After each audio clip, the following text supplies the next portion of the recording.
Hello students, today we are discuss about class 9 science chapter the fundamental unit of life। तो सबसे पहले हम देखेंगे कि फंडामेंटल यूनिट क्या चीज है। फंडामेंटल का मीन्स अगर हम देखें तो इसका मीन्स होता है बेस या basic and unit means one.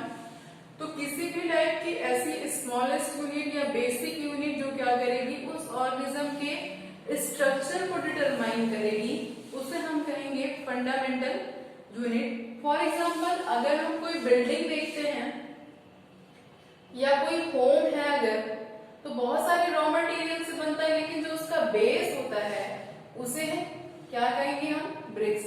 यानी ब्रिक्स क्या है, इस बिल्डिंग की फंडामेंटल यूनिट है। एज अ सेम वे अगर हम किसी लिविंग ऑर्गेनिज्म की बात करें, मान लेते हैं अगर कि ये प्लांट है, तो प्लांट में इस पार्ट को जहां पे हम बिल्डिंग में ब्रिक्स बोल रहे हैं, तो प्लांट या लिविंग थिंग में हम इसे कहेंगे सेल। यानी कि किसी भी लिविंग ऑर्गेनिज्म की जो फंडामेंटल यूनिट है वो है सेल। या क्या कह सकते हैं, जो भी लिविंग ऑर्गेनिज्म है, जो लिविंग प्रॉपर्टीज को कर रहा है, उसके स्ट्रक्चर या फंक्शन को, फंक्शन की स्मॉलेस्ट जो यूनिट है, आइडेंटिकल यूनिट है, उसे हम क्या कहेंगे, सेल कहेंगे। After this definition of cell, तो सबसे पहली डेफिनेशन है यही, the fundamental unit of life, यानी कि the fundamental unit of life को ही हम क्या कहेंगे, सेल।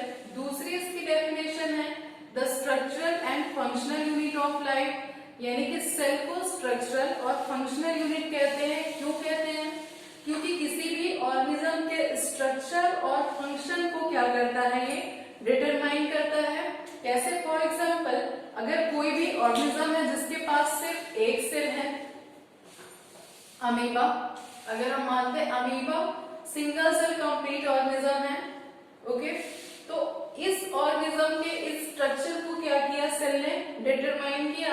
इसके बाद इस एक सेल से ही क्या करता है, सारे फंक्शन को क्या करता है, ये परफॉर्म करता है। तो क्या है, सेल इसकी स्ट्रक्चरल और फंक्शनल यूनिट है। इसके बाद कुछ ऐसे ऑर्गेनिजम्स हैं जो क्या होंगे, मल्टी सेल्यूलर है, तो उन्हें हम क्या करेंगे, उनके पास अलग अलग सेल हैं अलग अलग वर्क को परफॉर्म करने के लिए, तो इन्हें हम कहेंगे मल्टी सेल्यूलर। तो अगर यूनिसेल्यूलर को डिफाइन करें हम तो क्या कह सकते हैं, organisms that have only one cell or single cell is called unicellular, and organisms that have more than one cell is called multicellular। Unicellular का एग्जांपल अगर हम देखें तो अमीबा है, और मल्टीसेल्यूलर में plants, animals, human being etcetera. After this हम बात करते हैं डिस्कवरी की, कि सेल को डिस्कवर किसने किया, तो सेल को डिस्कवर किया रॉबर्ट हुक ने 1665 में। इन्होंने क्या किया, एक प्लांट का जो बार्क होता है, वुडी पार्ट होता है, उसे उसकी बार्क को इन्होंने कट किया और उसकी कार्प सेल में इन्होंने क्या देखा, कार्प सेल को कट करके इन्होंने जब माइक्रोस्कोप में ऑब्जर्व किया उसे, तो उन्हें कुछ इस तरह का स्ट्रक्चर दिखाई दिया।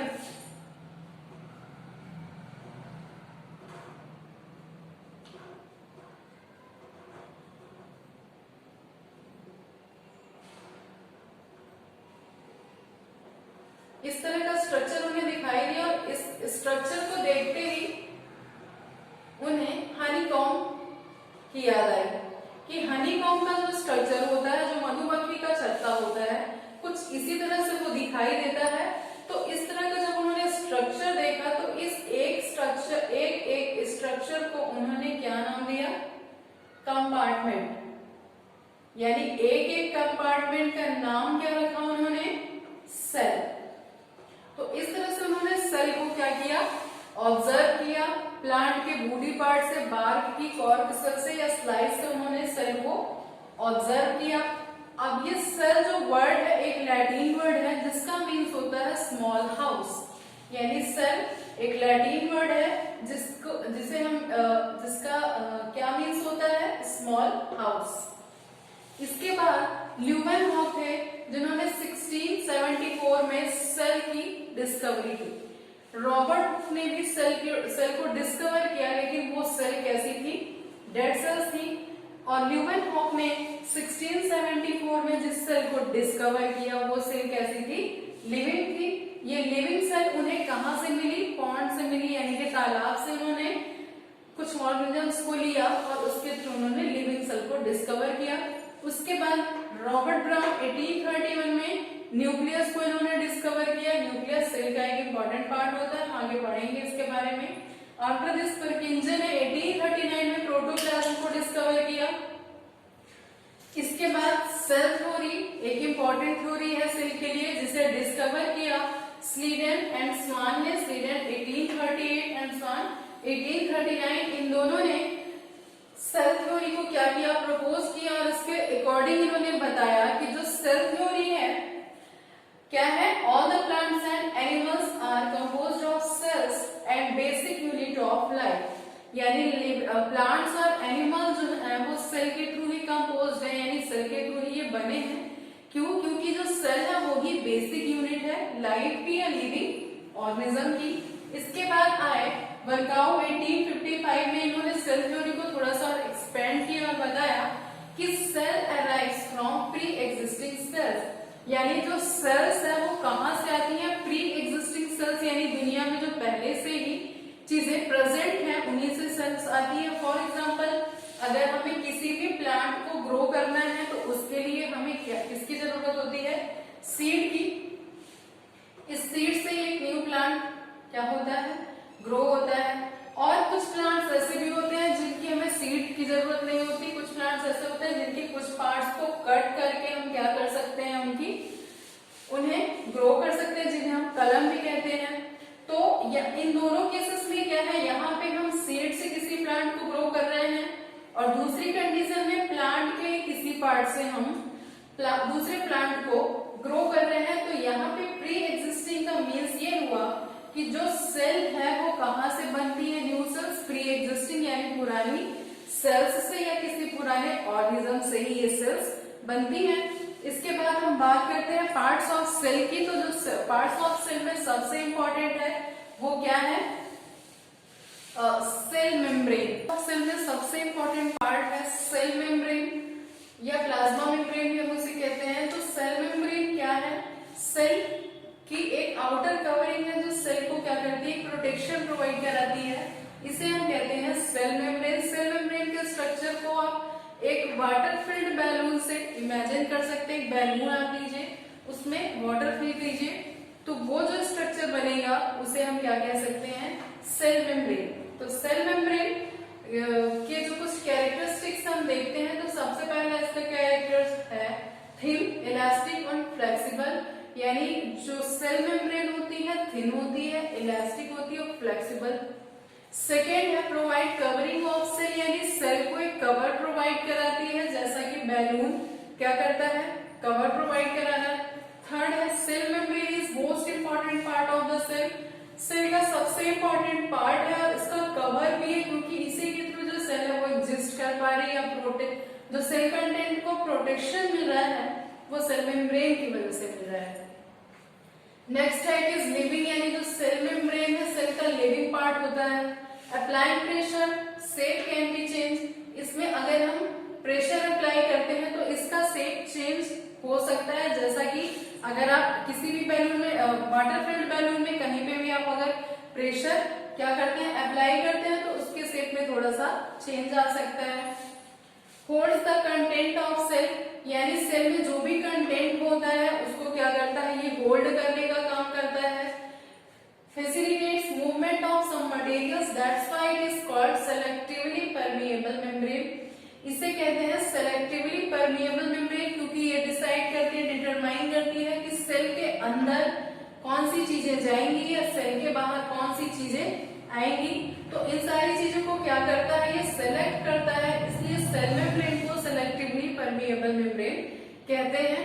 इसके बाद जो सेल मेम्ब्रेन है वो लिपिड्स और प्रोटीन की बनी होती है और हेल्प टू इंगल्फ यानी कि कैप्चर करने में, किसी भी फूड पार्टिकल को कैप्चर करने में क्या करती है, ये हेल्प करती है।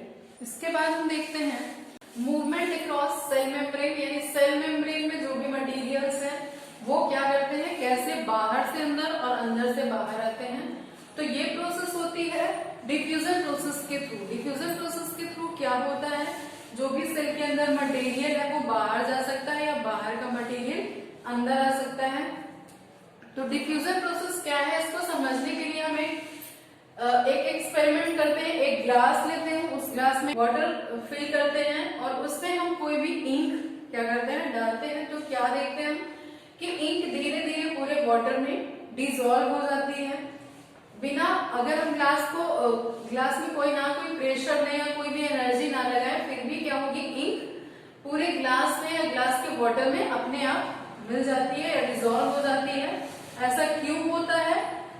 प्रोसेस ऑफ डिफ्यूजन की वजह से ऐसा होता है। क्यों? क्योंकि जो मॉलिक्यूल्स होते हैं उनमें टेंडेंसी होती है कि हायर कंसंट्रेशन से लोअर कंसंट्रेशन की तरफ जाते हैं। तो यहाँ पे यही प्रोसेस होती है। तो अब हम देखते हैं डिफ्यूजन की definition. A spontaneous movement of molecules from a region of a higher concentration to lower concentration is called diffusion. यानी जो डिफ्यूजन है वो एक स्पॉन्टेनियस प्रोसेस है। स्पॉन्टेनियस यानी अपने आप होने वाली प्रोसेस है, जहां हमने देखा कि इंक को अगर हम वाटर में क्या करते हैं, डालते हैं, तो वो पूरी तरह से डिसॉल्व हो जाती है। तो डिफ्यूजन क्या है, एक स्पॉन्टेनियस प्रोसेस है जिसमें जो मॉलिक्यूल्स हैं वो हायर कंसंट्रेशन से लोअर कंसंट्रेशन की तरफ मूव करते हैं।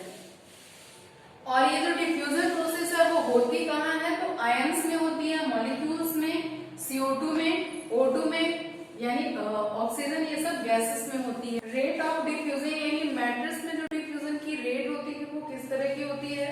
तो सबसे पहले आता है गैसेस। जो गैसेस होती है इनके मॉलिक्यूल बहुत सेपरेट होते हैं, एक दूसरे से बहुत दूर दूर होते हैं और इनके जो बॉन्ड्स होते हैं बहुत वीक होते हैं। इसकी वजह से क्या होता है, जो डिफ्यूजन की रेट है इनमें बहुत जल्दी होती है और इसके मॉलिक्यूल्स क्या होते हैं, बहुत जल्दी या इजीली स्प्रेड हो जाते हैं। उसके बाद लिक्विड में जो डिफ्यूजन की रेट है वो क्या होती है, स्ट्रॉन्ग होती है कंपैरिजन टू गैसेस। इसमें क्या होता है, गैसेस के जैसा कि गैसेस में होता है बहुत जल्दी मॉलिक्यूल क्या होते हैं, स्प्रेड होते हैं। लिक्विड में थोड़ा सा कम होता है ये प्रोसेस। उसके बाद सॉलिड में जो डिफ्यूजन की प्रोसेस होती है ना के बराबर होती है, या मान सकते हैं कि सॉलिड में जो डिफ्यूजन है वो नहीं होता है।